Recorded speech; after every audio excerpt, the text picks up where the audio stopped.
Now, one of the things that I want to talk about now in this last module is, again, one of the fundamental reasons why Chinese culture is so complex and difficult to understand for most foreigners, okay? And I'm going to talk about this thing called crisis. And in Chinese, it's pronounced weiji. And Chinese people have a tendency to actually thrive in a crisis situation. And my theory is that it's because it's deeply embedded in Chinese history and in Chinese culture. So the manifestation often is Chinese people subconsciously will create unnecessary chaos because it's just the way that they're accustomed to operating. And if you don't speak Chinese and you're walking around the streets and you almost kind of hear people yelling at each other, you know, that's kind of one of those manifestations. And the reason is just because the Chinese people believe that within every crisis, there is an opportunity. Okay. And what you're going to see as the characters for crisis, Wei Ji, and for opportunity, Ji Hui, share a common character. Okay.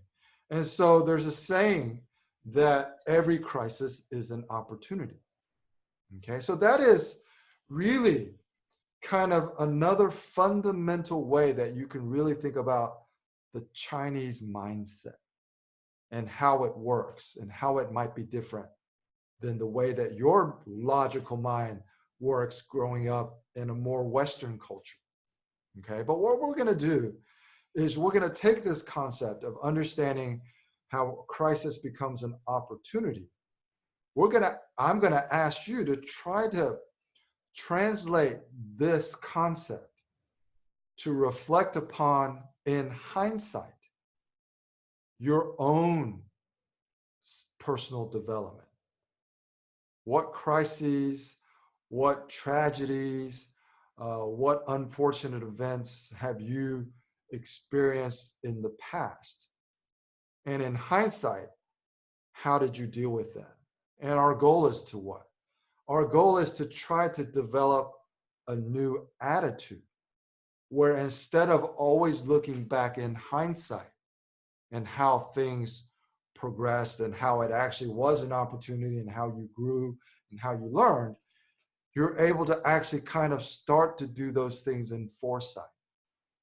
Okay, because if you're able to do these things in foresight, then you will have a much better way, or a better, I would say, you would have a higher level of emotional intelligence when you're encountering all of the frustrating things that you're going to encounter in China. If you're able to develop a way to look at the situation that you're currently engaged in foresight. Okay, I'm going to give a couple examples of my own particular situation kind of in hindsight.